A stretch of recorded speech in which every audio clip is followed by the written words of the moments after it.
Good morning, early game crew. It's Watch the Tape Tuesday.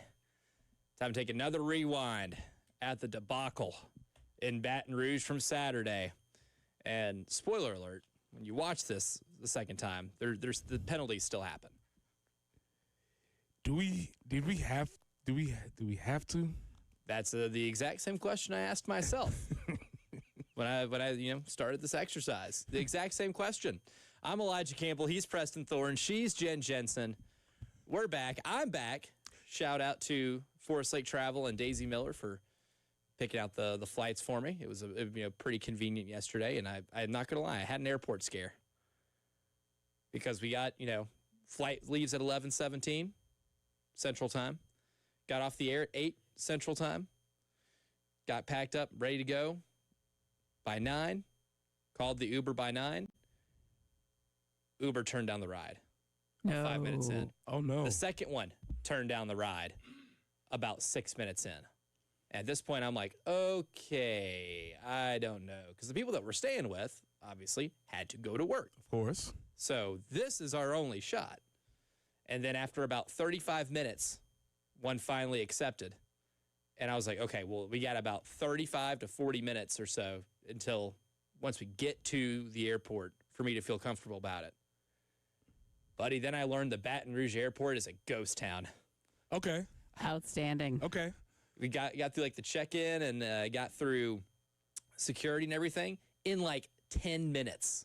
It's always nice to fly in the airport like that. Much shout outs to CAE over here. It's one of these types of things where it's like, whew, okay, this is gonna be okay. Yeah, I'm not gonna lie. In the Uber, I'm kind of freaking out a little bit. I'm like, I'm looking at my phone. I'm looking down at like the GPS on the guy who's driving, and I was like, okay, well, we're gonna get there at like 10:02. We should be able to make it. If we get through everything in 30 minutes, I'll feel fine about it. Brother, we got through in 10. Outstanding. Sitting at the gate, and I was like, oh, there's still like 45 minutes or so for this thing, Nice. for this thing boards. But it was a scare. It was a scare. But shout out to Daisy Miller and Forest Lake Travel for hooking me up. They can do the exact same thing for you. But, yeah, it's Watch the Tape Tuesday. Usually we like to have fun doing these. But I watched, and, it's the same story. Same story. If anything, some of the penalties were worse. Some of the miscues were worse the second time watching, especially on that first play. Yeah, because here's the thing. You can't, when you throw a false start penalty, it's only 5 yards. And I wonder if we're petitioning if you could throw it where one flag is for the amount of people who false start, and you can have like a 15-yard penalty. If 3 people move. Yeah, if 3 people move, can it actually be a 15-yard penalty? Because you saw that several times. Too many multiples times. of the, or how about this one? When you have a false start penalty and 4 people move and one person doesn't, and it's the center. That happens way too frequentally. That's a 20-yard penalty. Like that should be 15-yard. That's egregious. That is a they had like, okay, this is targeting and then this is the ejection targeting. Yes. So this is like a regular false start, but this is a bad false and start. Enhanced. Yes. There's like degrees of false starts. Anytime you have a false start on the center, 15 yards. And then after the game, if the coach has to say that a center didn't know the snap count on one of them, then retroactively you're tacking on 5 more yards. Yeah. Retroactively, right? Yeah. But you know what, though? And we will put our garnet goggles on, but I'll say it right now. You should feel bad after watching that game. Not encouraging. However, the score was 20-10. There were several teams around the country who got beat way worse. Oh, did you look at Parker Fleming's? Did we really get beat that bad? Yeah. Because when you actually got to snap the ball, your success rate was almost as good as LSU's. But then therein lies the problem. Right. You were constantly snapping the ball behind the sticks, right? And we'll get into, there's a stat that I have prepared for Old Man versus Analytics that perfectly encapsulates that. And it's only going to make you feel worse about what could have been in that game. That's the frustrating thing about this game, too, is how winnable it was, right?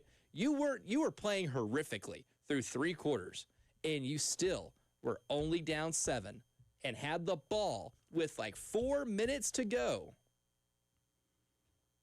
you got a chance to win that game. You really did, or put it to overtime, despite playing that bad. Now, I will say, too, watching it again, LSU played offensively. They're pretty poor for the most part. Correct. I'm with you on that. Yeah, I have all my notes. Fraud alert. Yes, Garrett Sussmeyer was in the building. Yes. And one thing we didn't even get to mention yesterday, just because it was so much reaction, was that one drive where the DQ Smith interception happens, right, is the most quintessential Garrett Nussmeier drive I think we have ever seen, right? He makes that throw down the sideline that goes over 2 Carolina players' hands and just drops it in a bucket. Sitting there in that stadium, I'm looking around, like, oh my God, that's like one of the best throws I think I've seen in person. And then, of course, with the game last year, where also in the stadium for that, also made like 2 or 3 throws where I'm like, that's one of the best passes I've seen in a college football game. And then, my thought got to simmer in my head for maybe 5 minutes before he overthrows the receiver and gives a gift to DQ Smith. I mean, Christmas came early for DQ in Baton Rouge because he was fed one. Yeah, this is obviously not the breakdown Garrett Sussmeyer's fundamentals show. I'm sure there's another show that's doing that, maybe 107.5 The Game in Baton Rouge. Maybe they're doing that show, but he thinks he's Matt Stafford or something. Yeah, he does. He tries to do all kinds of fancy things, and it's like, hey, buddy. You're not that guy. That's not you, not yet. He tries to do a lot of, I'm throwing off balance, a little sidearm action, all kinds of cool, quirky things. And it's like, hey, man, you need to stop throwing interceptions first. But this is not that show. It's not that show. I just wanted to say that. Oh, and before we continue on, rise up. Oh, buddy. That's a big win last night. You know why they won? And this is real, capital F, capital A football analysis. They won that game because they wore those sick throwbacks. Oh, those are fire. Those are amazing. Great. Those are top-notch. Top-notch uniform selection. No doubt about that, yeah. So that was very fun. I went to sleep at 21:14, and I was just like, this is either going to be fun or funny. I don't know how this is going to work out in the morning. Oh, you figured out the Atlanta Falcons thing, right? Yeah, so I was like, you're on to them. Either we're going to blow it, and that's going to be great for the bit, or we're going to win, and they pulled it out. So let's go, rise up. That's big. So that puts them at what, 4-2, 3-3? 4-2, I think. Yeah. So then that makes them only a game behind Tampa and a game ahead of Carolina. Underrated divisional race there. I would say it's a very underrated divisional race. We'll get out to the AAA Heating and Air phone lines, and Will is up with us early this morning. Good morning, Will. Welcome to the early game. Good morning. How are y'all doing? Pretty good. How are you? I'm doing all right. I'm glad that Sean Elliott is our offensive line coach now. I've kind of felt like that he should have been the O-line coach from the start. I felt like we had a pretty good offensive line when Steve Spurrier was here. And I think that Mike Shula should look at some of the play calls that we called when Steve Spurrier was around, because what he's doing, man, is trash. We don't know how to use Nick Harbor. We have underutilized Lenore Sellers. He's one of the best quarterbacks probably in the country, and we are just not getting it. We're basically ruining Lenore Sellers. I mean, the offense that we're running is horrible. I'm hoping that Mike Shula is going as well, and we go to more somebody that runs more of a sprint style offense, somebody that knows how to call a slant across the middle, and not call a curl route or a dig route on 4th down, throw it to the sidelines like we did there on 4th down, thinking we're going to get it against one of the best DBs in the SEC. And I'll hang up, but Mike Shula got to go. Thanks for taking my call. Yeah, appreciate the call, Will. Yeah, I mean, when we say everything's going to have to be evaluated, everything at this point of the season needs to be reevaluated. On watchback, that call was worse than it was in person. Oh, yeah. In person, it was sort of like, what? But when you watch it and you see, and you knowing the end result, seeing all the events leading up to it, it feels like it was, and I don't know, man. It just feels like it's somebody who panicked and just called something. Yeah. I completely agree. Because that play, to your point, Will, that play call was about as bad as a play call as you can make in that situation. And after the game, Shane mentioned that, because he talked about that, that call. It was like, well, we know they're going to bring a lot of pressure. It's going to be man-to-man. So, okay, if you believe your receiver can beat the corner, okay, good. Don't throw it against that corner, right? We know the scouting report. It's not a secret.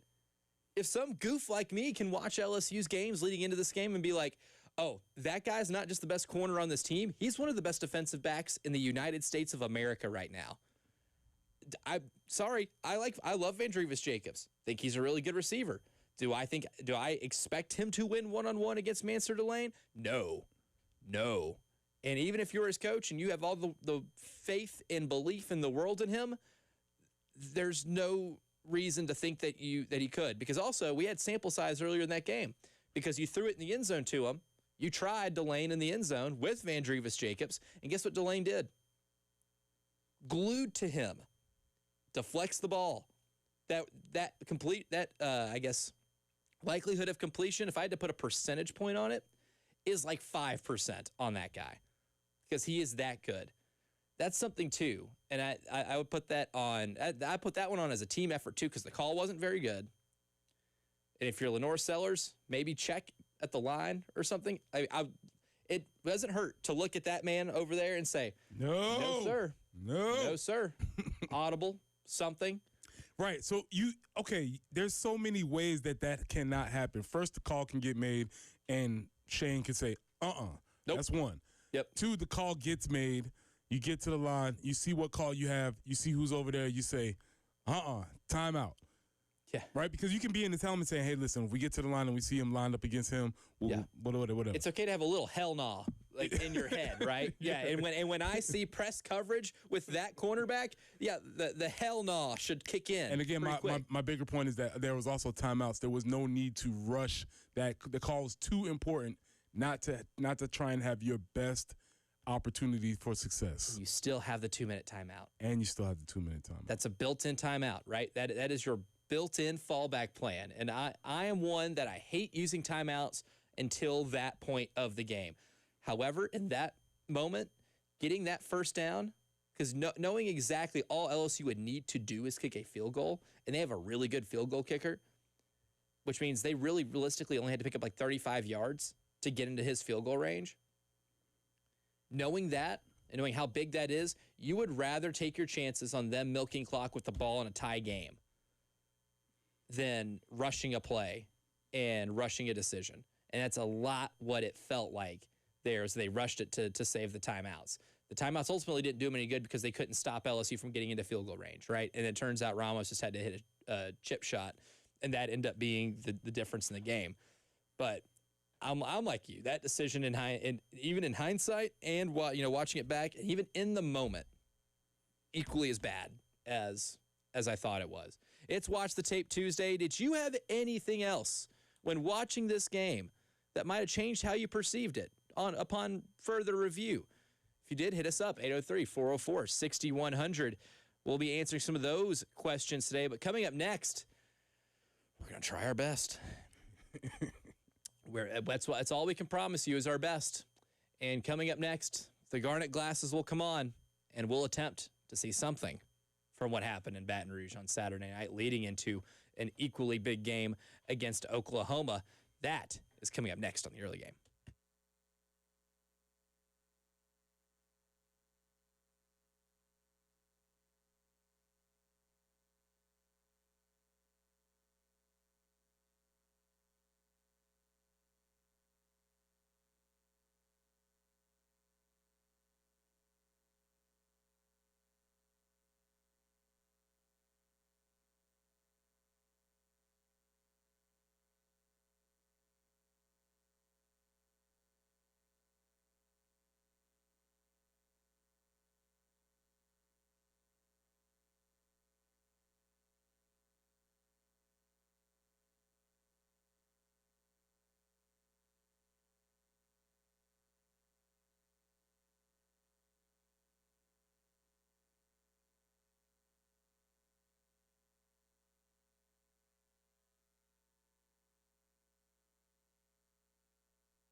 I-20 westbound after Spears Creek Church Road, the right lane is blocked. You do want to stay left. And in the Lexington area, Columbia Highway near Jake Knott's Bridge, there's also an accident. So be careful out there. 81, and that's the high we're looking for today. Going to be kind of nice. Same for tomorrow, 77 on Thursday. Coming into Thursday morning into Friday, it's going to be kind of chilly. You definitely need a jacket. But right now, it's 60.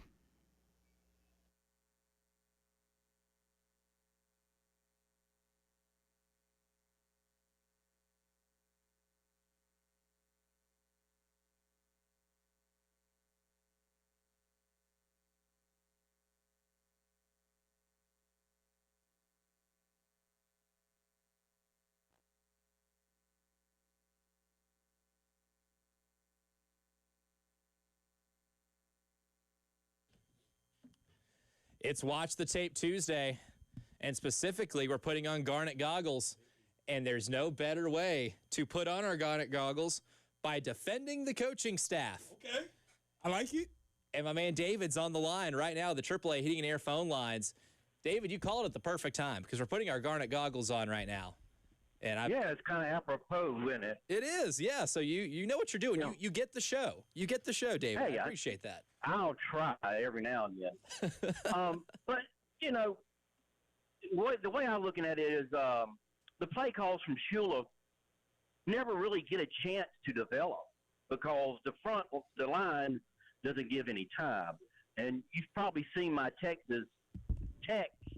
to you about the line all the time. I'm probably the only one of the ones that screams about us on the text line about it. But, you know, it's like the first play from scrimmage with the fumble. You know, you try to throw the defense a curveball by going under center, and then the center and the quarterback mess it up. And I'm sure they practice that play ad nauseum during the week. So, and the throw to Jacobs, you know, Lenoris was rolling to the right, being chased again. So, I mean, he never probably got a chance to, you know, go through his check downs. So, and everybody's talking about, you know, trying to get the ball to Harbor, but, you know, any kind of downfield play is going to have to take some time to develop, and by the time Lenoris gets the ball from the center, he's already got somebody in his face. So I'd like to see a lot better line play and maybe see some of these play calls develop. And if they don't, then, yeah, you know, you kind of have to put it on Shula. Yeah. I like it. I like that, David. Yeah, that's a good call. Because you have to do a science experiment. You have to have a variable. Maybe the control was the offensive line. Maybe that improves, and then once you get that stabilized, now we can see if there were other issues. But you got to get that thing, like if you're in the hospital, like you got to get the blood pressure stabilized, and now we can figure out what else is going on. That's your baseline, right? Yeah. Before we can work on this, yes, this absolutely must happen. And kind of to David's point a little bit too, and talking about just like the play calling from Mike Shula, honestly, I don't think I had a problem with it. When I remember sitting in the press box. You just said that. You just said that. I did not have a problem with really anything until then. That was really the one play call where I was like, what are you doing? And I get the idea of, hey, you've only gone under center 7% of the time this year. And I get when Cole Kublik was kind of baffled by that. I get it. But to David's point, you had 2 weeks to prepare for this. If you wanted to do something that LSU hadn't seen on the first play of the game to try to pick up a chunk play and set a tone early, and you've been practicing this because clearly this is a play that was scripted because it was the first one, so undoubtedly so, it was a scripted play. I can't put too much blame on the offensive coordinator for calling that play when you've practiced it for 2 weeks, because if that was the result that you saw in the 2 weeks of practice, you're probably scrapping that. And again, this is Garnet Glasses segment. What was the first play we ran against Virginia Tech way back? Was it under center? Was it a rollout? Was it a throw to the tight end? Maybe that was the thinking. We, like David said, we never got to see that because it was all screwed up from the jump. But we have started games like that. So while I don't, maybe I'm just judging from the results because of what happened. And if it's just a first play under center, incomplete pass, we're maybe not having this conversation. Yeah, no one's bringing up the stat that you've only gone under center 7% of the time this year, right? But my thing is too, because I got a tweet about it where I get hating going under center to start the game. I'm not there because my rationale is on the first play of the game, when something that you've clearly practiced before, an offense coordinator should be able to expect his offense to do the bare minimum of getting the snap correct. That's the bare minimum, right? Is getting the snap correct. I should be able to know going into the game that you'll execute at least the snap and at least the offensive lineman moving at the same time and not having your left tackle get up early, having your center snap the ball late, and having your quarterback drop the ball, right? You should be able to expect that to not happen going into the play. So a little preview of Professor P coming up at 7:30. The words hot dog and hamburger will mean something to everybody when it comes to snaps. Oh, you folding paper? Yes, we are. Well, no, we're snapping footballs. Oh, okay. We're snapping footballs, hot Big dog and hamburger hot style. dog fold, Mhm. hamburger fold, right? I Correct. remember that in elementary school. Hot dog hamburger. There's a distinct way that you snap the ball whether you're in gun versus whether you're in under center. So we'll talk about that. But there are different mechanics that need to happen for both of those snaps.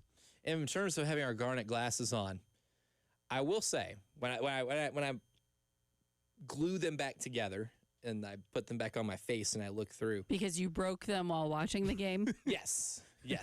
they like cracked a little bit, like like in the cartoons when an opera singer hits a really high note and the glasses kind of go, right? That's kind of what happened. Like watching it, like they kind of cracked and shattered. But the running game, at least there were a couple of run blocking plays, especially on inside zone, and Lenore's confirmed after the game that most of those successful runs came on inside zone, was about as good as you've seen it all year. Now, that's the unfortunate thing with this offensive line is that when you think you have one thing fixed, because for a lot of games, pass protection was solid. And then Case and Henry goes down, and now it's not so solid. But the run blocking wasn't good. Well, now in this game, you had a couple of good run blocking plays, but then the pass protection was really bad. So now we know they can do it. Can you just string it together? And I think that touchdown run, that explosive touchdown run from Matt Fuller, was maybe the best display of offensive line blocking that we've seen all year, with Trovon Ball pancaking a guy to clear that hole open. You need a lot more of that, right? If I'm a coach on that staff, or if I'm Sean Elliott, I'm playing that on a loop. I'm saying, this is what you can do. This is what you're capable of, right? The key is just doing it more frequently, keeping that dog in you for all 72 some odd plays of this football game, because I know it is in you. It's a talented group. They have just not tapped into it yet, and that's really the big issue. Going back to the AAA heating and air phone lines, looks like Scott is on the line. We'll have Scott get the last word of this segment. Yeah, I don't blame the play calling. You got to block and execute the plays like y'all are talking about. It makes it look worse. Now, every once in a while, there's a play I don't agree with, but for the most part, as a matter of fact, I think he made some good calls, and the announcers even alluded to it. Now, football's about getting first downs, scoring, and winning the game. Mm-hmm. Here's where I do have a fault. If you see that what you're doing is not working, or you cannot block and keep the guys out, you make adjustments. Game time adjustments need to be made. That Carolina's never really been good about making game time adjustments, but these adjustments can be made at practices before the games too. If you cannot keep the guys out and you can't pass the ball like last week, you got to use Sellers' talent. You've got to have design rollout passes. They tried one and it worked, and they never tried it again. They got to wear them out with that. He's got to sprint out and get away from those guys. He's got a head start, and he'll hit those. The receivers will be over there, and he'll have time to hit them, and that'll loosen them up some. But I'm telling you, they got to make the adjustments, and that's where I'm having a problem. Mm-hmm. They're not making adjustments to what's not working and what they can't do. And I'm telling you, getting a new offensive line coach, he can't do it all himself. Until you can get the offensive line to block where we can throw passes. Scott, You've that's a gotta good do call. that. We are up against a break right now. I think you're absolutely correct, and we'll touch on some of those points too, because there's a couple things I want to respond to. But we'll do that along with look at this game by the numbers, because in Old Man versus Analytics, we have some doozies, and that's next.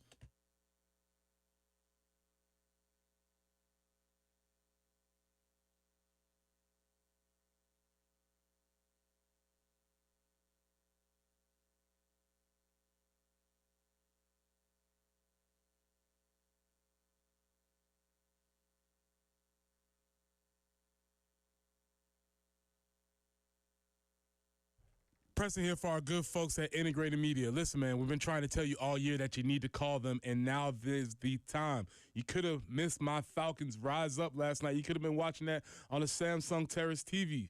That was waterproof. You could have been watching it on any type of deal, but you haven't called the folks from Integrated Media yet. So what are you waiting for? The time is here. Football season is getting by quickly.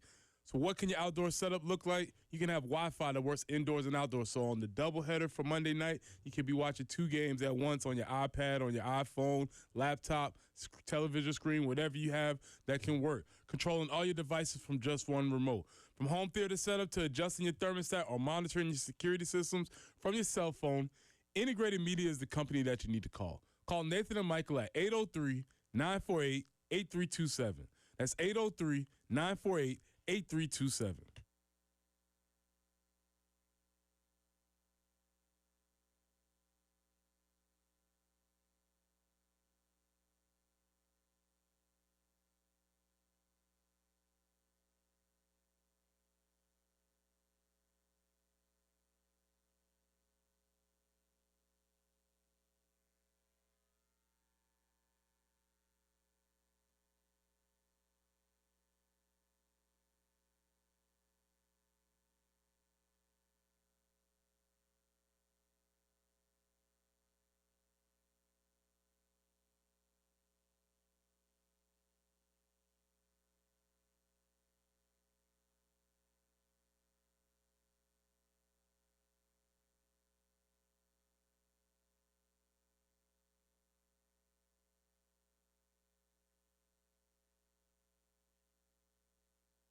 Columbia Highway near Jake Knott's Bridge, right there, kind of at Cox Ferry. There is an accident. Be mindful there. 81 for the high today. 81 tomorrow. On Thursday will be 77. Then that overnight low going into Friday actually be about 49. So kind of getting a little bit of jacket weather later this week. Right now, though, starting off fairly nice. It is 60 on 107.5 The Game.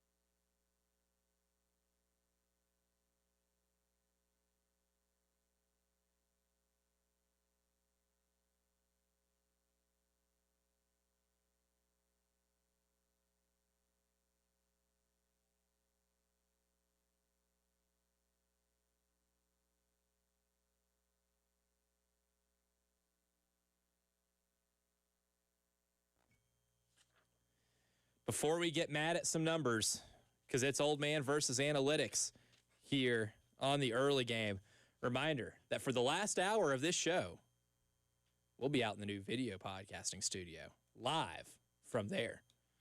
Very exciting. Are they serving us anything like, food, beverages? You guys have any of that Contrary Cal left over from Saturday? Well, Elijah, it's 8 in the morning. It's 5 o'clock somewhere. There you go. Absolutely. Yeah. I've had a lot of family members say that, and it turned out really well for them. Not good. What are they doing these days? Well, not out and about much, I will say. Oops. Whoopsies. Decisions were made. A lot of them, a string of them were made. But we'll be out in the new video podcasting studio. We'll be doing this on a regular basis, a daily basis, and that will be the early game, third and long hour from the new video podcasting studio, Studio 803. So if you're watching on the YouTube stream, we're going to look a little different. We'll get to sit on some Should be couches. fun. It'll be a lot of fun. Yeah, so looking forward to that. So if you're watching on YouTube, you'll notice that starting at 8 o'clock for our final hour. But it's time to get mad at some numbers because I had a field day putting this together, right? There are a lot of numbers, and so much so that I had to use a lot of them yesterday, right? Almost all the offensive line ones used yesterday. But we talked about all the pressures that LaNorris Sellers had, right? Pressured on 65% of his dropbacks. Well, now let's look at how the plays occurred on those, right? So LaNorris Sellers under pressure on the 65% of his dropbacks only got to pass the ball 16 times, meaning there were at least 8 instances where he had to tuck it and run or he got sacked. Only completed 6 of those passes for 36 yards. It's a whopping 2.3 yards per attempt on pass plays. Outside of penalties, which, hard to argue, this might be the biggest issue on offense, is how the offense is running when the pocket breaks down. Even when LaNorris Sellers breaks out of a lot of tackles. So let me hear this. Let me say this one more time. Let me hear this again. Okay. Let me repeat it to you.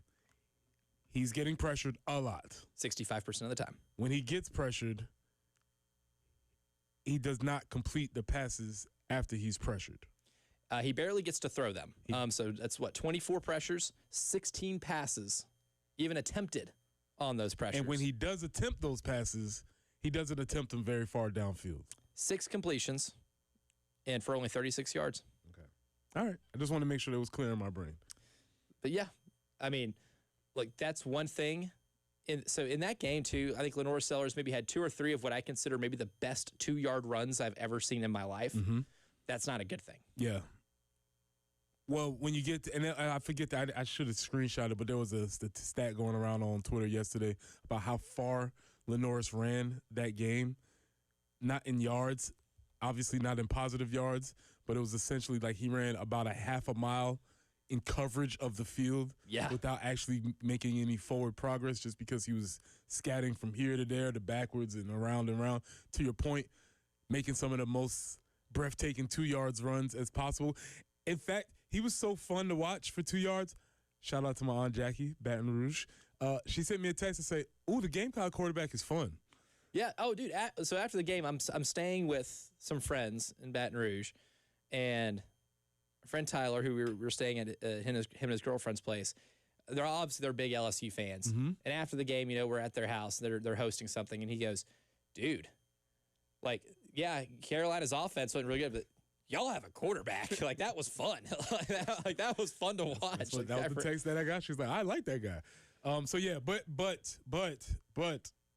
being fun and liking does not equal yards or wins, and so we have to move to the next level of that. As we've learned. Yeah. As we've learned. Now, here's the mind-blowing one that I found. So South Carolina on third down picked up 8.6 yards per play. 8.6 yards per play. Sounds good. They were 6 for 16 on third down. Because the bleeping penalties. So if you pick up 8 yards per third down, almost 9, you're assuming like, hey man, we are converting at a very high clip. This offense is humming along. Is that statistic is it a Garnet Glasses statistic? Are you saying like, hey, we're picking up yards when we in situations? You could put it in that category because you are picking up yards in those. However, you have so much further to go. And here's the crazy thing. If I told you before the game, Preston Thorne, that you're picking up 8.6 yards per play on third down and you're picking up 4.5 on average on first down, you're probably saying, Elijah, you scored 40 points against one of the best defenses in America. But you didn't. Nuh-uh. Because there's a down in between, and there's things that happen in between. Because, look, some of the false starts are on first down. You could pick up 4.5 yards on first down, and it'd be like a pretty good gain, unless it's 1st and 15, and that 4.5 still makes it 2nd and 11, and you're still playing another snap behind the chains. An incomplete pass can happen. Then you can pick up 8.5 yards, and guess what? It's 4th and 2. Right? And that's the situation you're stuck with. Mm-hmm. You're still able to move the ball well enough that would normally require you to move the chains, but because of the penalties, you're not giving yourself the optimum chance to do so. Yeah, well, that's the thing. And I guess that's maybe another that I didn't get to there in our Garnet Glasses, but it's the obvious one that there was a change made. And I've told everybody, when times are the lowest in college football and a change gets made, the vibes change. So maybe people, at least we can go into this game like, hey, man, maybe something will be different. Will it be? I don't know. Who knows? Is it too late in the season to change things? Is he capable of changing things? Will it be at Willie B? Maybe. I don't know. We'll see. Well, let it be. But you do feel as if something will be different. Yeah. I don't know what, but it'll be different. We'll see. Yeah. And look, all it's got to be in the game on Saturday night, all it had to be was a little different. Instead of 9 procedural penalties, if you just had 4 or 5, which may even be expected in that environment, I'm not saying you win the game, but you're giving yourself a chance in the last 2 minutes. Mm-hmm. And then you're feeling a lot different about the game, right? You could have told me they lost 20-10 before the game, and I was kind of expecting that result anyway. But it's when you tell me how and you see how it happened is when the terms inexcusable come into play. Because when you lose a game 20-10, you have all of those mistakes and you still were able to be productive in different parts of the game. That's what tells me the most basic fundamental things are the things that are keeping you from winning these games. That should be the case. Yeah, and so I guess sometimes that's the limits of analytics and numbers, because numbers can only give you but so much information that your eyes can't provide. Yeah. Because those numbers sound awesome. Those numbers sound excellent. Somebody could point to offensive efficiency, third down yardage, first down yardage, and all that. But my eyes, when I watched that game, I didn't feel that. It's because the stuff they messed up was the basic stuff. Yeah. And the basic stuff ends up costing you that, right? So it's one thing to be able to say, hey, there were 9 procedural penalties, 13 penalties in the game. But I think that stat right there shows you what the impact of those penalties were, and it kind of reflected what it cost you, right? And it ultimately cost you a chance to win that game in the last 2 minutes. Last one before we go out, though. Trey Green, I counted it up, caught passes versus 5 different Gamecock defenders. It felt like it. 5 of them had their chance. You come here. You want some too? You come here. Trey Green's hands, rated E for everyone in that game. Well, the South Carolina Gamecocks are 3-3 once again, and something has to change. Something already has. But are there any similarities in this 3-3 start versus last year's 3-3 start? We'll discuss that next here in the early game.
We are 6 games into the season.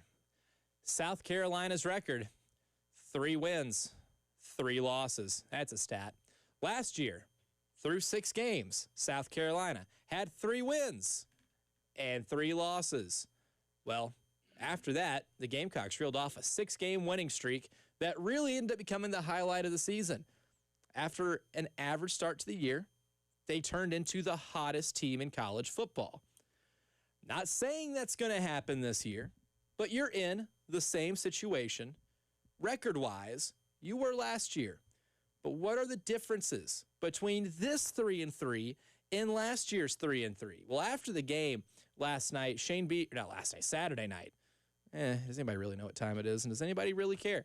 Shane Beamer was asked about the 3-3 start from last year and this year, and to assess where his team is in 2025 after 6 games compared to where it was in 2024. No, I think you can take it from it. Unfortunately, we were 3-3 at this time last year, and we were on the road at Alabama and lost a heartbreaker that came down to a 2-point conversion and a throw to the end zone at the end of the game. And I walked out of that, walked off that field sick to my stomach because we had just lost the game, and told our players in the locker room that I hurt for them because, you know, of how much they put into it. And these guys tonight, I mean, they were so freaking awesome tonight, our players, just the effort they played with. And we expected to win this game. I mean, we did, and had our opportunities too. So you draw on last year that we were 3-3, and we rallied and continued to get better. And this team, I know it's not pretty right now, but I feel like we're getting better in a lot of areas. And you know, we were 3-3 and going to Oklahoma, I think, if I remember correctly. Now we're 3-3, and we got, you know, Oklahoma coming to town. So there's things you can take from it, Jordan. But certainly we need to be able to, you know, like I told our team in the locker room, quit kicking our own butts. And before we start, you know, kicking other teams' butts. And there was too much of that tonight. Just some of the, you know, going backwards when we're in scoring position and have a chance to really take control of the game. And that's the disappointing thing, is we had opportunities tonight to really, you know, I don't want to say necessarily take control, but really take momentum and dominate the fourth quarter like we talk about. And we didn't get it done. Nope. There's a lot of kicking at your own tail, and I think that's the biggest difference between last year and this year, is there was last year a sense of kicking your own tail, but at the same time, too, you had a really hard part of the schedule that year. It softened up maybe at some points where the hardest might have been out of the way, but it's obviously still a really tough schedule nonetheless.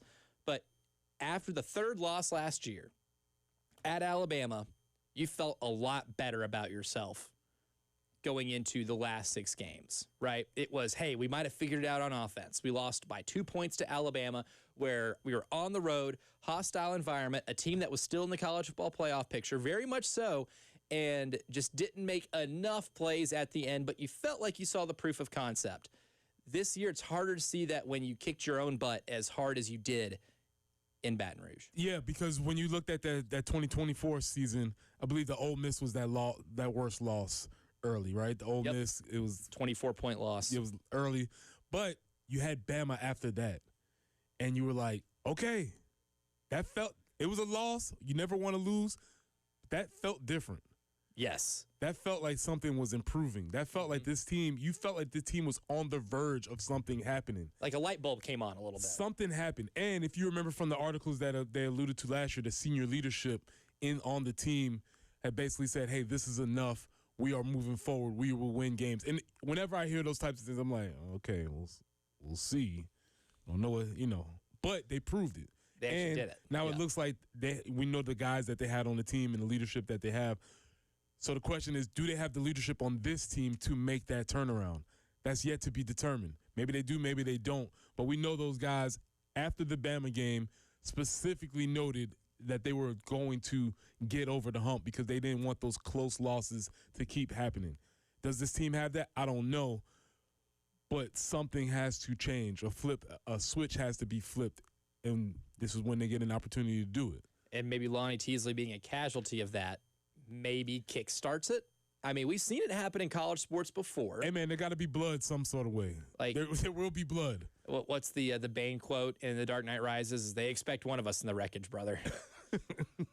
and ultimately that's what happened. But so that's a fire. If it's a situation where Lonnie was your guy, you want to play in his honor, like, you know, that's our guy. We want to step up for him because, you know, it wasn't him. Or Lonnie wasn't your guy, and you want to show that things are new now, you can find whatever your motivation is, but there was a distinct market change, and we'll see what they have moving forward. And I think maybe the big difference too is the situation, right? Last year you weren't expected to be 9-3, right? Going into the season, there were the expectations, which means the vibe at this 3-3 a lot worse than the vibe at last season's 3-3. Yes. And last year the schedule broke to where Oklahoma wasn't what they are this year. Vanderbilt was good, not what they are this year, but it broke a little bit for you last year. We'll see if it can break for them a little bit so far this year. Hour number 1 in the books. Hour number 2 is coming up, and we're going to answer the question that halfway through the season, who is really the best team in the SEC? Does anybody really know? Well, we're going to try to find out next.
Cox Ferry Road near Jake Knott's Bridge. There's a report of an accident. Also, coming into Columbia, I-126 eastbound after I-26. And the forecast, kind of mild out there. Going to be 81 today and tomorrow under sunny skies. Loving that. And then Thursday, 77 for the high. To overnight low, though, 49. So jacket weather in the mornings again. Currently, though, not too bad. Kind of mild. It is 60 on 107.5 The Game.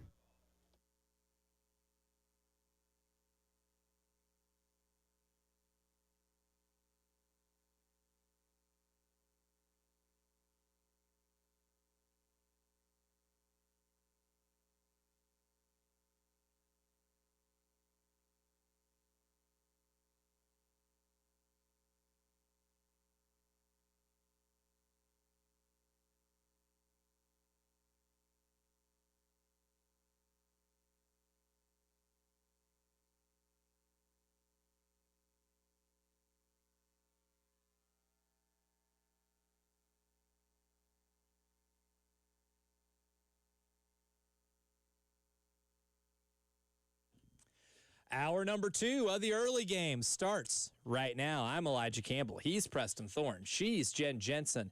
And we are going to try to solve a puzzle here. A puzzle that we don't normally in the Southeastern Conference need to solve 6-7 weeks into the season, right? Usually, historically speaking, it's pretty easy to identify. In this conference, where allegedly it just means more, that you know who the number 1 or number 2 best teams are. And it's pretty obvious for most years, right? By halfway through the season, you understand the collision course of who's going to be playing in Atlanta. And back when we had divisions, well, in the East, it was for 2 or 3 teams, occasionally 3 teams, but most of the time 2, where that game, when they met, would usually decide who it was. Big game. Same thing in the West, right? Usually your Alabama versus LSU's, your Florida versus Georgia's, oftentimes dictated who was going to play in the SEC title game. Well, this year we don't have divisions. And there's not one dominant team over everybody else. The teams that are the highest ranked in the AP poll are Texas A&M and Ole Miss, strangely enough. But are Texas A&M and Ole Miss the 2 best teams in the conference right now? Who is the best team in the SEC? Because I don't know if we've been able to figure that one out just yet, which kind of makes this one of the more exciting years in terms of just being, if you're an SEC football fan, one of the more exciting years because there is much more parity in this league, maybe some more unpredictability. And the stretch of these next 5 or 6 weeks, going to be a lot of fun until we get to that first weekend in December and find out who's really going to be playing for this thing. So this goes back to one of these questions that we always ask, like, do we want parity in sports? We say we do, but then when it's time to find a dominant team, it's difficult to find one. Teams are losing. And so it's like, do you want parity or do you want dominance? I do like parity. I love it. I love it. I love the idea that every single week things can happen. Obviously, Georgia playing Ole Miss this weekend. That's going to be really fun. Mm-hmm. We'll see what ends up happening with that. The winner of that game doesn't even necessarily mean that they're a better team. It just means that they're going to win. It's moving more towards an NFL-style model where week to week every game can go another way, but if they were to play again the next week, the other team might win, right? There's just this lot of parity that's happening. That being said, who do you think is the best team in the SEC? I think if I had to you gave me $1,000, do the $1,000 exercise, right? And you say, Elijah, you get $1,000 you get to put on one football team, but you have no recollection of history, right? Your brain only understands and conceptualizes 2025 football. Just who do you think is the best team that you've seen from all these teams you've watched this year? It's Texas A&M. I thought that's where you were going. It's Texas A&M. They're the most complete team right now. They perform to expectation. And here's the thing, too. In the SEC, or anytime you're in a conference that has a lot of parity and that is really good, you won't survive a lot of the games where you play poorly. They've survived a game and a half where they played poorly. That was the Auburn game at home, played poorly and still won against a decent Auburn team. Auburn's actually better than I thought they would be, but they're still at the level where Jackson Arnold is keeping them from being really good. But they still won that game, despite offensively not playing very well. And Mississippi State, they started off slow, but then the second half, they flexed a little bit, right? And then you saw the second gear. They run the ball as well as anybody in the United States of America. They've got an incredible offensive line unit that has just run block. They pass protect really well. They've got weapons on the outside. Like Mario Craver and Casey Concepcion will give you a run for your money in terms of who's the best wide receiver combo in America, with just like both what their skill sets are and the big plays they can make. Marcel Reed's made the jump. And defensively, as advertised, Torian York, maybe the rangiest middle linebacker in America, and maybe one of the better ones in coverage. And Cassius Howell is a dude on the edge, an NFL caliber dude. Oh yeah, Will Lee is maybe one of the 5 or 6 best corners in America too. Was last year. He's picking up right where he left off. They don't call him the blanket for nothing. It's the most well-rounded football team in the SEC that I have seen with the least amount of obvious flaws. Alabama, second behind them, I would say. Alabama and Ole Miss are the two that are close behind them. You say all of that, but that could have been said about Texas A&M for years. They always had dudes. They always had talent. They always had everybody. So what is the thing What's that has different? changed? Yeah. That's why I preface it too with I am only conceptualizing what I am seeing in 2025 because again, Texas A&M doesn't find 8-4. 8-4 finds them. Right? We're in October. We've all seen the movie Halloween, and Michael Myers finds you. Right? You don't find him; he finds you. And 8-4 is Michael Myers, and Jamie Lee Curtis is the Texas A&M Aggies. Right? He finds you. However, I think this is different because might be different. I like Mike Elko a lot. Maybe they saged the place of all the Jimbo Fisherness. They got the Fisherness out of there. They got the Kevin Sumlinness out of there, saging it up. They paid good money to get those out of there. They paid enough to get them up out of there. They brought the Ghostbusters in. Something is different, obviously, and it is kind of kudos to Texas A&M for making the hire that nobody would really be excited about. They just went and hired a good football coach. Yeah. He doesn't win press conferences. He's not going to be splashy. It's not the sexy coach. It's Nope. not sexy at It's functional. all, but he is extremely good at the job that he does, and he's built the team in his image. And we'll see down the stretch as I'm just looking here. LSU, who I'm high on fraud alert, Missouri, Texas. Those are all three winnable games. Yeah. And the thing Should win games, actually. Yeah. Favored games. They'll be favored in those games, right? And they'll get Texas on the road, which could be tough. And I think Texas is making the steps. I think what they did against Oklahoma showed me a little bit because they actually ran the ball for the first time this year, right? Like Trey Wisner woke up and said, oh, man, I am a returning 1,000-yard rusher. Maybe I can run for 94 against an Oklahoma defense, which may be the best or two of the best in the country. So if you put Bama, Texas, and Ole Miss top of the heap, how far is Georgia away from that? A different tier. Different tier. I've not been overly impressed with Georgia this year. Their most impressive game, I guess, was at Tennessee, and I think Tennessee's shown defensively they're not what they've been the last few years, right? Like they're going to have to win more shootouts. Arkansas got what they wanted against Tennessee and their defense. Tennessee won the game because they blacked out for like 2 or 3 possessions and built a big lead, and then they fell apart almost enough to lose that game. But I see what other teams have done to Tennessee's secondary, and that makes what Gunnar Stockton did not as impressive. That when that performance has aged a little lesser for me as time has gone on. Georgia feels young. They just feel young, incredibly talented, but they still feel really young and still make some really young team mistakes, like Ellis Robinson diving in headfirst in a pile against Alabama that prolonged that drive to ultimately end the game. They still do a lot of that, right? There's still, I talk about the stupid that you come into when you are a freshman in college football, and the coach's job, if you're a really talented player, is to get the stupid coached out of you.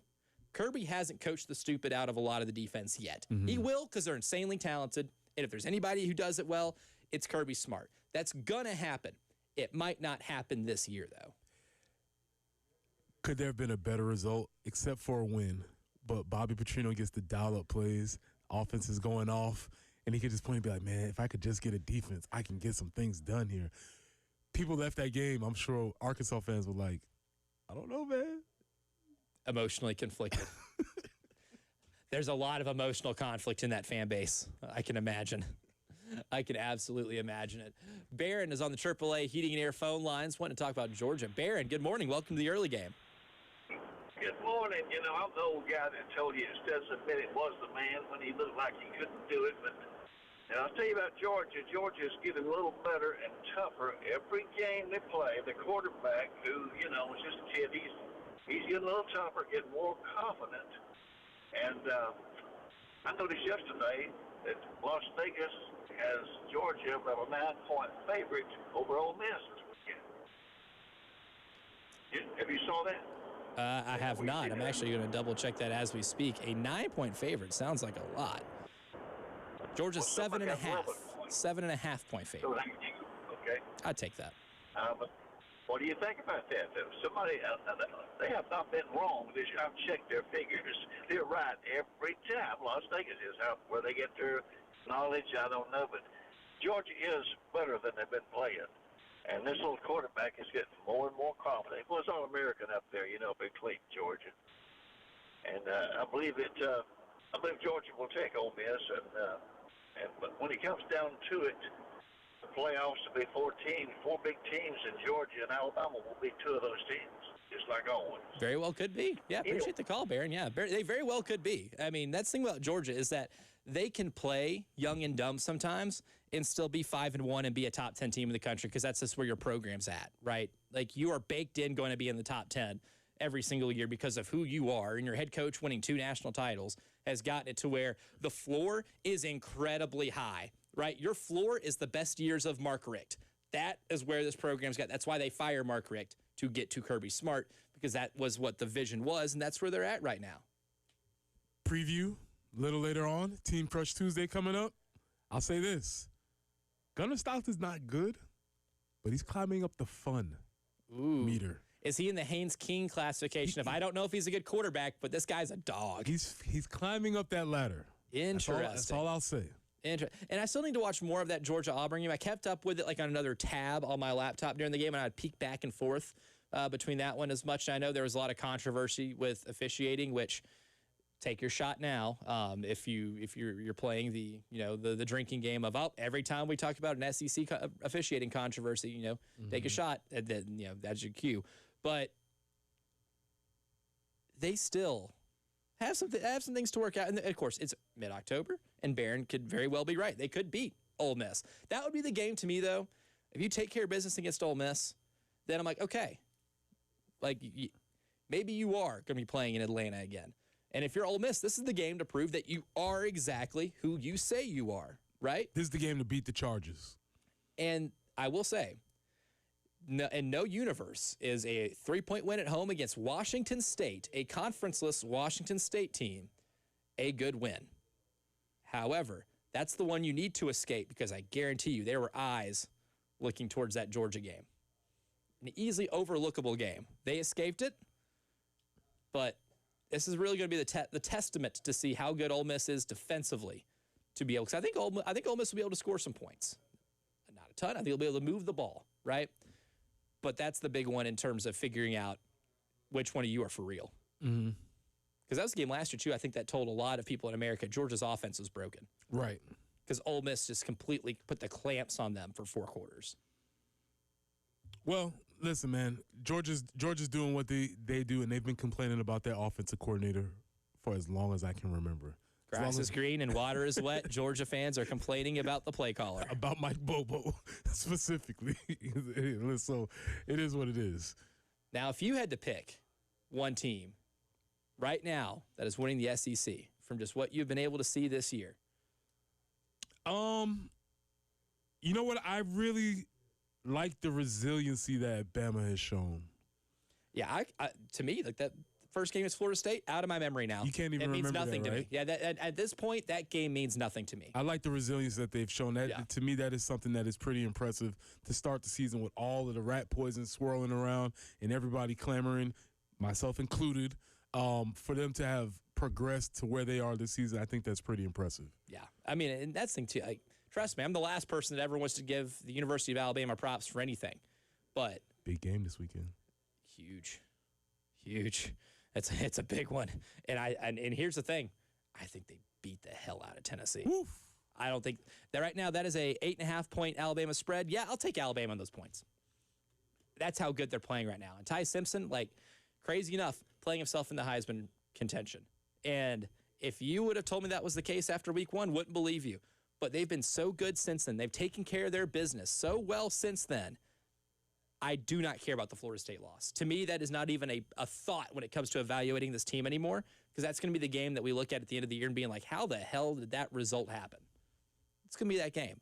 But coming up next, the early game morning meeting, basketball media polls are released. Where's Don's team? Where's Lamont's team? We'll catch you up and get you ready for the season. Coming up next.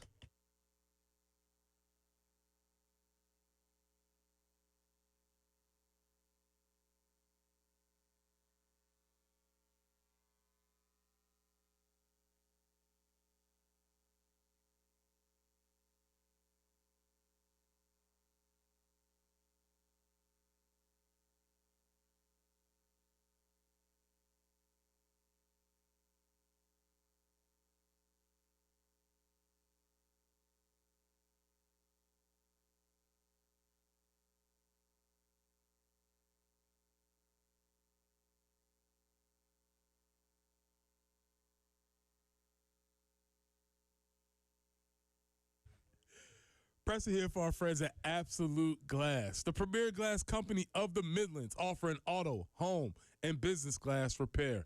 So if your glass is damaged, shattered, cracked, or broken, they can handle the job. If it's a cracked windshield, that's no problem.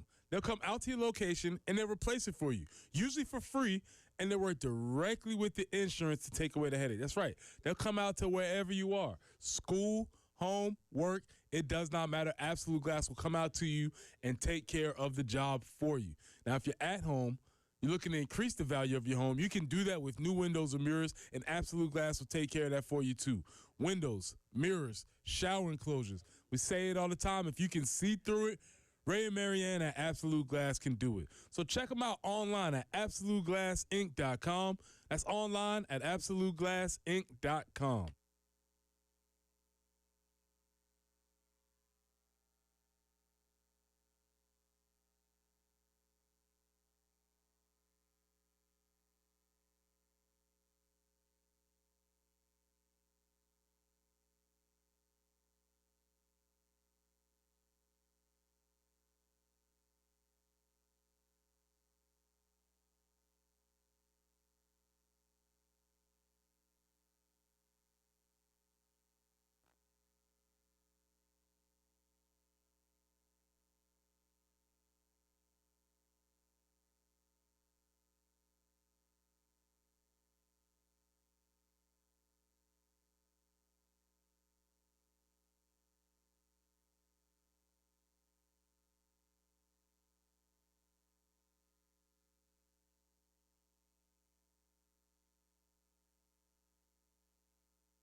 Do have a few incidences to make you aware of.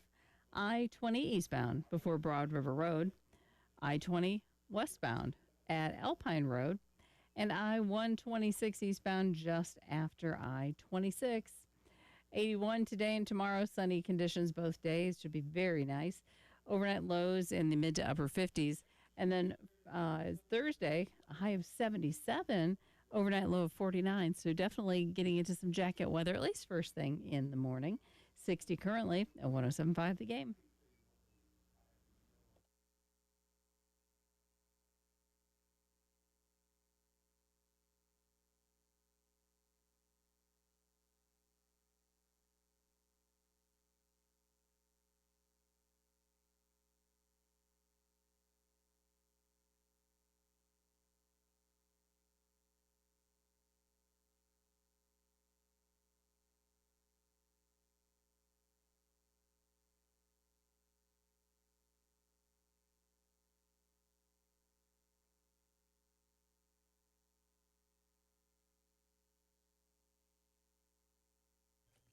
maybe our favorite way to break up some of the monotony of football season. Introducing different sports in the fall for the early game morning meeting. And, well, basketball season's coming up. Media days are in Birmingham this week, which means we get preseason polls. We get a preseason player of the year. All conference teams to start the season. Ultimate talking season for basketball. So that being said, we'll update you on where South Carolina is in these polls to start our morning meeting. Good morning. Good morning. Repeat after me. Today will be an awesome day. Yes, it will. Let's go. Good morning, great today. Today will be an awesome day. Good morning, great today. Today will be an awesome day. Yes, it will. And of course, I'm a huge hoop head myself. I love basketball. I'm so excited for the season to start. Preston, do you want good news or bad news first? Usually when somebody gives you that ultimatum or kind of that scenario, you usually want the good news first or you want the bad news first? Give me the bad news. Okay. The bad news. South Carolina men's basketball has officially been picked to finish last in the SEC in their preseason poll. Not surprising, but that is the expectation. That's the second time in 3 years going into the season that the Gamecocks have been picked to finish at the bottom of the SEC. The good news on that is that the last time they were picked to finish last in the SEC, they went into the last week of the season, Garnet Glasses time. They went into the last week of SEC play with a chance to win the conference. That was a thing. Okay. All of our goals are still in front of us. All the goals They're are still in front of us. Yes, all your goals are still in front of you. However, I will say you don't want to make a habit of being picked last in the conference. That's not a thing that you want. And yes, we're going preseason polls. What do they matter? Do they matter? We've seen some variance in results with football, obviously. But yeah, I'd rather be picked higher than lower. Yeah. Let's just say that. That's my good news, bad news thing. The bad news is you are picked last. The good news is there is more variance in college basketball from a roster on year to year than there is in college football. Okay. College basketball probably more portal dependent than it is in football. So the roster turnover from year to year is a little more extreme, right? So I would say if you want to talk about which preseason poll would be more meaningful between football and basketball, maybe football, maybe a little easier to predict a framework. Maybe the specifics are harder, but the framework is still there. There's a good chance that we get a couple weeks in the season, and really outside of the top three in the SEC, I think you can scrap and throw away and put into a pile. And who are those top three? Florida, Kentucky, and Tennessee. They will be good. I can guarantee all of them will be really good. Florida, the defending national champion, picked to finish number one in the SEC. Can't disagree. They bring a lot back on a championship-winning team, followed by Kentucky, Tennessee, Alabama, Arkansas, Auburn, Missouri, Ole Miss, Texas, Mississippi State, Vanderbilt, Oklahoma, Texas A&M, Georgia, LSU, and South Carolina, with your SEC preseason player of the year being Otega Owe from Kentucky, and no Gamecock picked to be on the preseason team. So that's where we're at on the men's side. On the women's side, this is where the good news is, Preston Thorne, because they've been picked to win the SEC. We are on two ends of the spectrum. Men predicted to finish last, women predicted to finish first. Now, the women still predicted to finish first despite the loss of Chloe Kitts. And that was going to be my question. Was this determination made before? I don't think Chloe makes or breaks the season, but I just was curious when they actually made this decision as to the rankings. And if it changed anything, right? Correct. So that was, and I'm sure some votes were submitted without that knowledge. But, I mean, even with knowing that Chloe Kitts is out for the season. She's got depth. My expectation is still, this is a program built, right? If there's any program that's built to be able to withstand losing forwards like Ashlyn Watkins and Chloe Kitts, both who will not be playing this season, it's Dawn Staley's group. Yep. I mean, because still, then you look at, who's preseason first team All-SEC. Chloe's really good, though. Chloe's really good. Yes.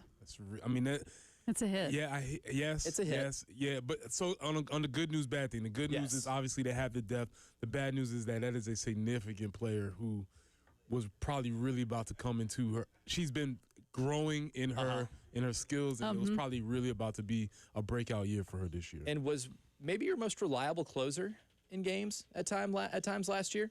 There were a couple of games, like the first Duke game early in the season, and then at the very end, the second Duke game too. Actually, both Duke games were Chloe Kitts save us games, and there were a few of those, and she turned out to be able to do that. You know, I nicknamed her Closing Time Chloe for a reason, because sometimes, you know, the game would be close and she'd go and score 6 straight points and then bam, closes the door on somebody. So you'll be without Closing Time Chloe this year. But Joyce Edwards is walking through that door. That's true.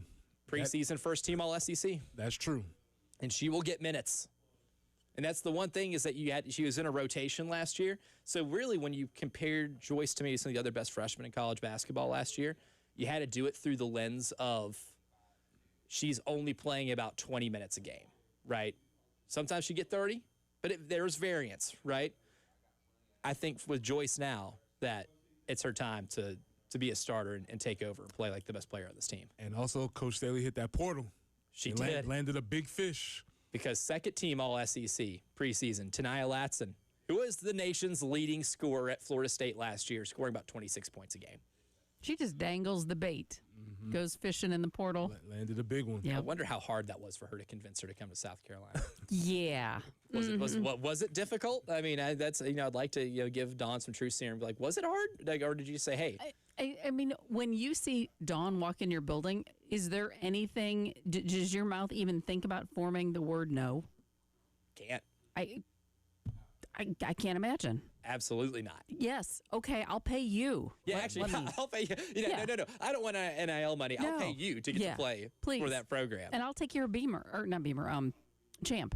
Yeah, sorry, I've got a friend who has a dog named Beamer, so that's why I was like, wait a minute. And it's the same type of dog, so I was like... Oh, same type of dog, too. Yeah, it's crazy, so that's the reason I was like, whoa. But yeah, I'll take care of Champ. I'll clean up, get Pooper Scooper, got it. Yeah, I'll be Champ's handler. Yep. Like, the best press conferences are the ones where Champ's involved. I'm almost bummed when I don't see that little dog walking through the door. I get bummed. I'm like, well, where's my dude? Where's he at? But here's the projected finish for the women from first to last in the SEC. South Carolina, number 1. Texas, number 2. Really hoping they don't see them 5 times again, or however many times it was, because it got annoying having to cover South Carolina Texas games. But, however, if they're playing against Vic Schaefer, you can count on Dawn Staley winning that game. LSU, number 3. Tennessee, 4. Oklahoma, 5. Ole Miss, 6. Vanderbilt, 7. Kentucky, 8. Alabama, 9. Mississippi State, 10. Florida, Georgia, Missouri, A&M, Auburn, and Arkansas rounded out. And your preseason player of the year in the SEC is the reigning player of the year in the SEC, and that'd be Texas's Madison Booker. She's good. She's pretty good. So that's the preview of both the men's and women's SEC basketball slates and where they are projected to finish. But coming up next, it's time to learn a little something, because Professor P had noticed a couple of things on some of the offensive line miscues when it comes to snaps, false starts, procedural stuff.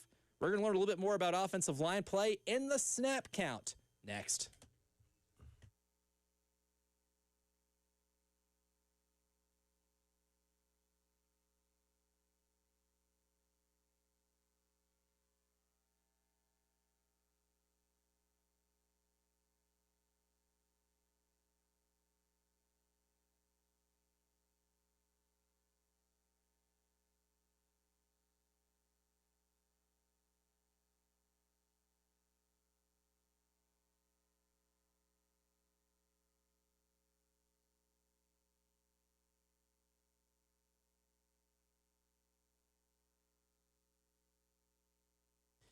It's almost hosting season time for me. I definitely love being a host for things at my home during the fall, for football watch parties, Thanksgiving gatherings, and then we get into the holiday season, and then we got all types of people coming into my house. So I got to make sure that it's spotless and that it's better than ever.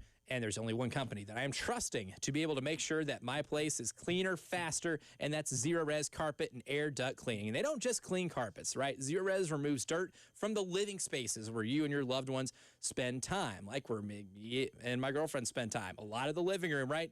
Sometimes we'll eat dinner and watch a movie in there, and it can get a little messy. So they clean up those living spaces, and unlike traditional cleaners, the Zero Water technology from Zerorez leaves the surface dry in hours and not days.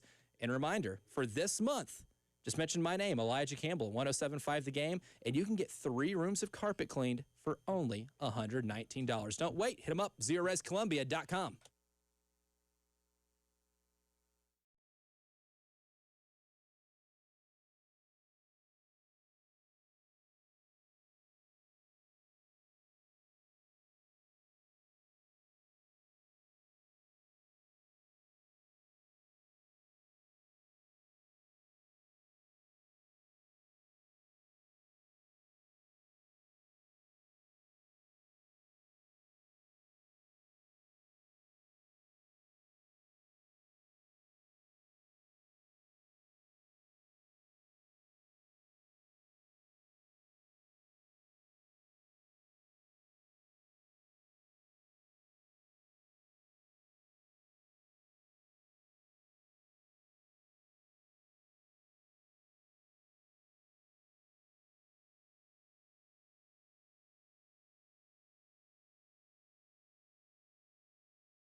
And this is fun. This is fun fandom right now because you don't never know how this is gonna go.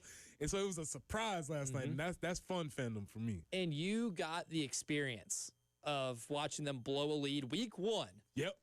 And then get shut out by the Carolina Panthers. You've experienced the 2 losses that are quintessential Atlanta Falcons, but now you're seeing the proof of concept. You're seeing what made you fall in love with this team blindly during the offseason, and now it's starting to come to fruition. Now, what you wanted in a team partner, you're getting in a team partner. And they did all the things. They did all the things that I love. That run, if you get a chance to watch it, it was beautiful. A work of art. Inside zone, hits it, cuts to the sideline, gets there, breaks the tackle, outruns the safety, all the great things about that. So it was really, really fun to watch as far as the Falcons are concerned. We will keep an eye on this situation. Like I said, last night I went to sleep. I was like, we're winning, so I'm going to go to sleep, and either we're going to blow the lead, and that'll be funny, or we'll win, and we can have a conversation about it. It'll be fun or funny, right? It'll be one of the two. Rise up, baby. It's happening. It's happening. See, the process worked, right? My matchmaking process, while complex, it is starting to work. The team is after Preston's football-loving soul, and it's starting to come to fruition a little bit. Okay, they're 3-2. I forgot they had a bye week, but they're in the thick of it. In that NFC South, Baker Mayfield's playing like an MVP right now, and the Buccaneers are good. But the Falcons, don't look now, but they're not too far behind. That's going to make for a very interesting division race once the season keeps going. And don't look now, too, the Panthers have 3 wins as well. It's getting really saucy in a division we thought was going to be maybe the worst in football. 2 hours down, 1 to go. We're moving to Studio 803 for the final hour. That's next.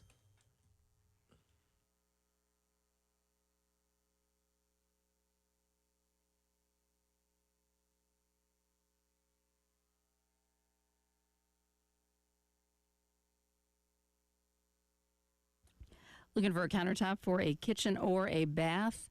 Maybe you're wanting to update your yard with some hardscaping while you have the place, and that's Carolina Stone Craftsman just outside Columbia in Chapin. They do understand kitchen and bath projects, even outdoor projects, can be a significant investment, and that's why they work to deliver the highest quality and most affordable granite, marble, and quartz while still providing the best quality service. It's simple, great countertops and no compromises. You need to visit to see what I mean. Their showroom indoors and outdoors, absolutely fantastic. You will not only be impressed, but I promise you'll be inspired. We first started working with Carolina Stone Craftsman when we remodeled a couple of bathrooms, replaced the cabinets, of course, needed some countertops. First visited, and it was a great experience, and I encourage you to reach out to them if you're in the market for countertops for your kitchen or your bath. And reach out to Carolina Stone Craftsman. Tell them Jen Jensen sent you. They're family owned and operated just beyond Columbia in Chapin and beyond your expectations, I assure you. Visit them online, carolinastonecraftsman.com.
Boiling Springs Road near Highway 34, we do have a report of an accident. Also, Cox Ferry at Jake Knott's Bridge. I-20 eastbound before Broad River Road. I-20 westbound after Alpine Road. And slow traffic moving I-26 eastbound between Lake Murray Boulevard and I-20. And that forecast, 81 today and tomorrow with sunny skies. 77 tomorrow, 76 on Friday. Game day looking good, sunny and 81. But the mornings are going to be just a little bit cooler. Right now, it's pretty nice. It's a little bit overcast, but the sun is working and trying to work its way out. 59 on the early game.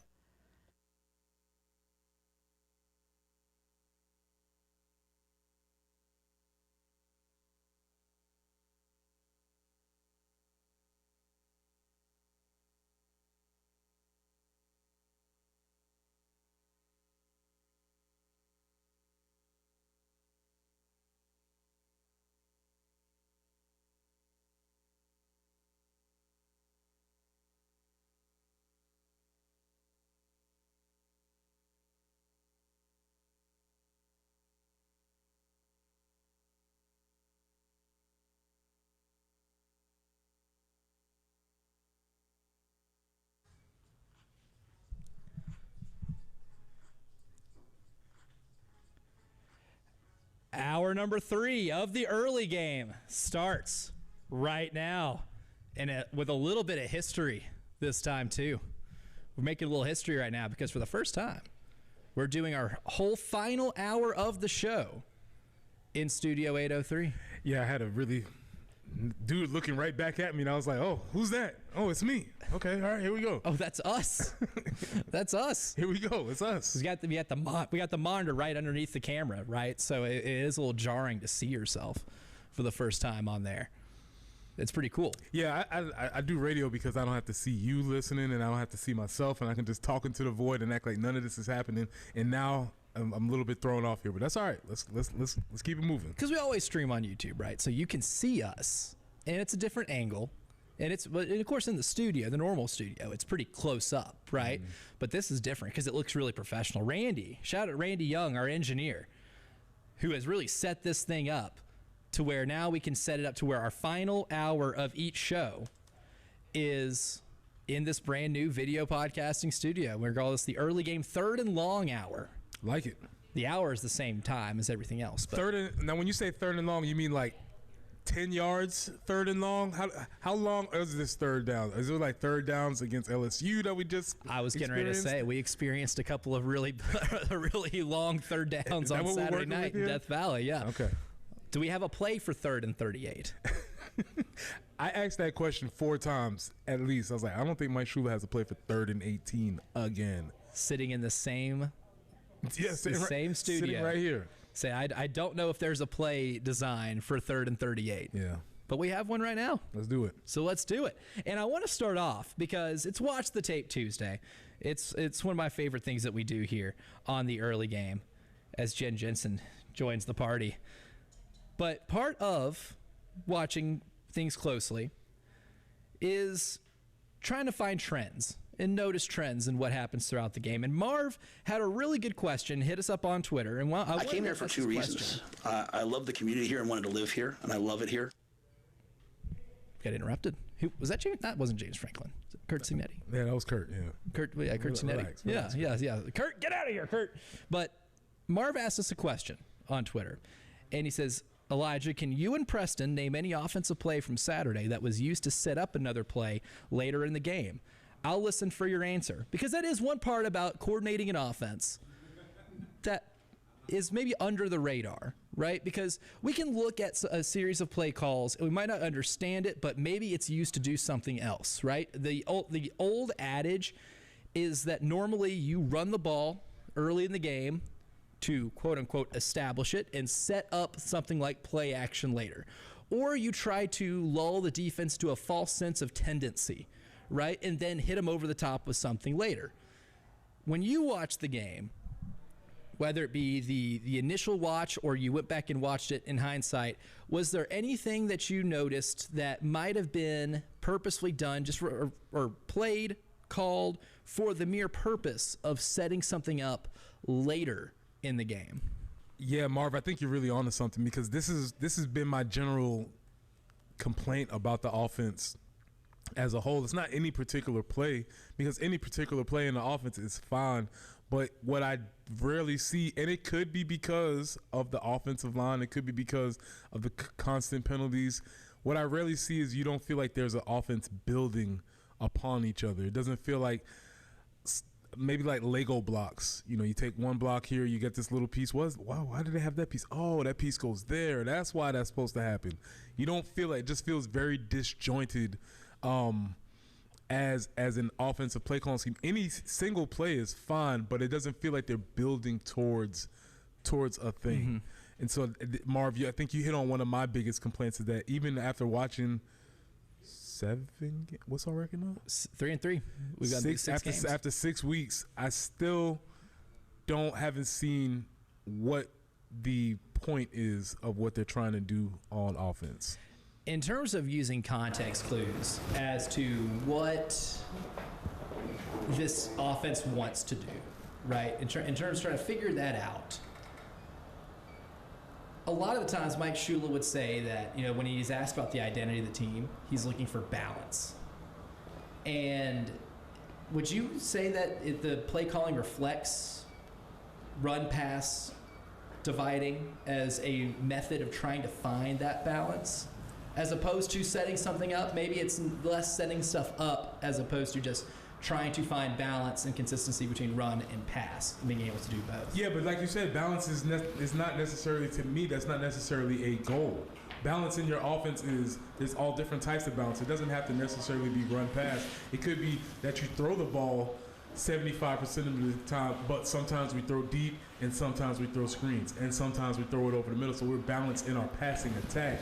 Doesn't necessarily mean that you are balanced run pass specifically. And so for me, I still don't find that as a necessarily a goal that I need to achieve.